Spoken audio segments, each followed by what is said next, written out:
నమస్కారం. మనం ఈ గ్రహం మీద అత్యంత శక్తివంతమైన జాతిగా ఎలా మారాం?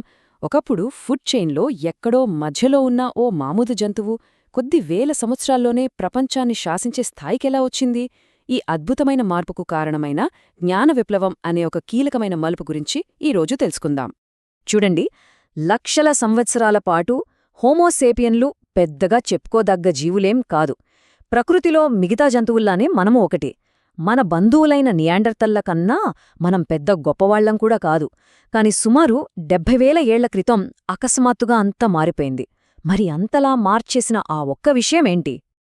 ఒక్కసారి మన జాతి ప్రయాణాన్ని చూస్తే చాలా ఆశ్చర్యంగా ఉంటుంది. 1,50,000 సంవత్సరాల క్రితం పుట్టిన చాలా కాలం పాటు మనం కేవలం వేటగాళ్లమే. 1,00,000 సంవత్సరాల క్రితం ఆఫ్రికా దాటి బయటకు వెళ్దామని ప్రయత్నిస్తే ఫెయిలయ్యాం. ఆ తర్వాత అంటే కేవలం 70,000 ఏళ్ల క్రితమే మన మెదళ్లలో ఏదో ఒక స్పార్క్ లాంటిదొచ్చిందనమాట. అదే జ్ఞాన విప్లవం. మనం మొదట్లో ఎంత బలహీనంగా ఉండేవాళ్లమో చెప్పటానికి ఇంతకన్నా మంచి ఉదాహరణ ఉంటుందా? సుమారు 1,00,000 సంవత్సరాల క్రితం సేపియన్లో ఆఫ్రికా వదిలి మధ్యప్రాచ్యానికి వెళ్ళినప్పుడు అక్కడ అప్పటికే ఉంటున్న నియాండర్థాళ్లను ఎదుర్కోలేకపోయారు. వాళ్ల చేతిలో ఘోరంగా ఓడిపోయి వెనక్కి పారిపోవాల్సొచ్చింది. కానీ ఆ ఓటమి తర్వాతే అసలు కథ మొదలైంది.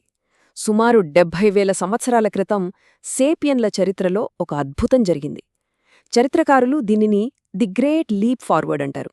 అంటే ఒక్కసారిగా మనలో ఆవిష్కరణల వెల్లువ మొదలైంది. అసలు ఈ టైంలోనే మనిషి క్రియేటివిటీకి హద్దులు లేకుండా పోయాయి.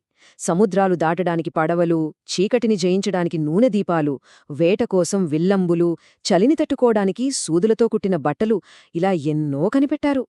అంతకన్నా ముఖ్యంగా కళ, మతం, సమాజంలో అంతరాలు, ఇలాంటి సంక్లిష్టమైన ఆలోచనలకు సంబంధించిన మొదటి ఆనవాళ్లు కూడా మనకిక్కడే దొరికాయి. మరి ఇంత సడన్గా ఈ మార్పు ఎలా వచ్చింది? దీనికి అత్యంత పాపులర్ థియరీ ఏంటంటే ఇదొక లక్కీ యాక్సిడెంట్.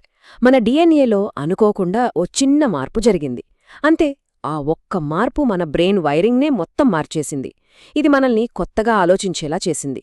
ఇంకా ముఖ్యంగా ఒక సరికొత్త రకమైన భాషను మాట్లాడేలా చేసింది.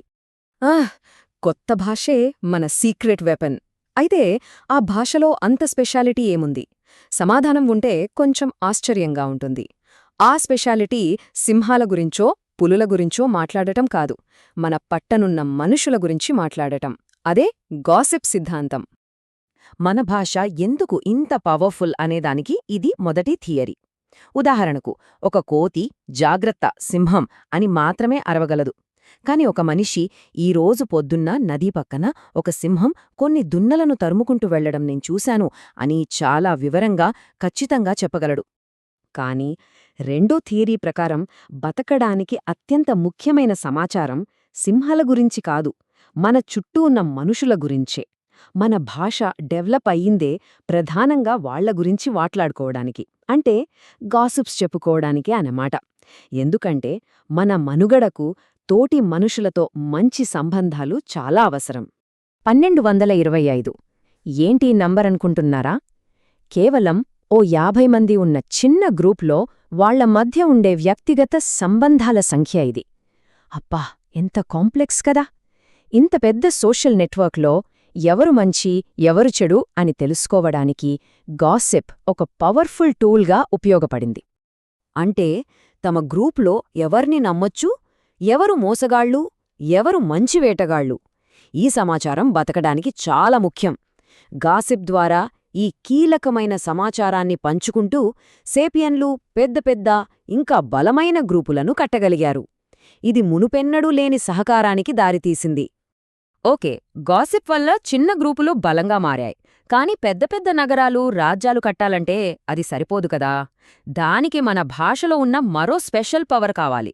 అదే మన అసలైన సూపర్ పవర్, కల్పనల గురించి. అంటే అసలు ఉనికిలోనే లేని వాటి గురించి మాట్లాడతాం. ఈ స్లైడ్ చూడండి, తేడా ఎంత స్పష్టంగా ఉందో. జాగ్రత్త సింహం అని చెప్పడం వాస్తవం, అది కళ్ల ముందున్న దాని గురించి చెప్పడం. కాని ఈ సింహమే మన దేవుడు, మనల్ని కాపాడే ఆత్మ అని చెప్పడం ఇది కల్పన, ఇది నిజంగా లేని ఒకదాన్ని సృష్టించడం. ఈ ఒక్కడుగే మనల్ని పూర్తిగా మార్చేసింది. దీనికి మన దగ్గర ప్రూఫ్ కూడా ఉంది. ఇది చూడండి, జర్మనీలో దొరికిన 32,000 ఏళ్ల నాటి శిల్పం. శరీరం మనిషిది, తల సింహంది. ఇలాంటి జీవి నిజంగా ఉంటుందా? ఉండదు. ఇది కేవలం ఊహ, ఒక కథ. మన ఊహాశక్తికి, మతానికి, కళకు ఇదే మొదటి సాక్ష్యం. ప్రముఖ చరిత్రకారుడు యువాల్ నోఆ హరారీ చెప్పిన ఈ మాట వింటే మనకు ఇంకా బాగా అర్థమవుతుంది. ఓ కోతి దగ్గరకు వెళ్ళి, చచ్చిపోయాక నీకు స్వర్గంలో బోలెడు అరటిపళ్ళు ఇస్తా, ఇప్పుడు నీ దగ్గరున్న పండు నాకిచ్చే అని అడిగితే అదిస్తుందా? అస్సలివ్వదు. ఎందుకంటే జంతువులు లేనివాటిని నమ్మలేవు, కాని మనం నమ్మగలం. అదే మన స్పెషాలిటీ. సరే, లేనివాటి గురించి మాట్లాడగలం, బానే ఉంది. కానీ దీనివల్ల లక్షల మంది కలిసి ఎలా పనిచేశారు? ఈ సూపర్ పవర్కి, కోఆపరేషన్కి ఉన్న లింక్ ఏంటో ఇప్పుడు చూద్దాం. ఈ ఉమ్మడి కథలు, అంటే మనందరం కలిసి నమ్మే కల్పనలు, మనకు అద్భుతమైన పవర్ ఇచ్చాయన్నమాట. అదేంటంటే, ఒకరికొకరు తెలియని లక్షల మంది కూడా ఒకే లక్ష్యం కోసం కలిసి పనిచేయగలగడం. తేనెటీగలు కూడా కలిసి పనిచేస్తాయి, కాని వాటి పద్ధతి ఫిక్స్డ్. మనమలా కాదు, ఎంతో ఫ్లెక్సిబుల్గా కోఆపరేట్ చేయగలం.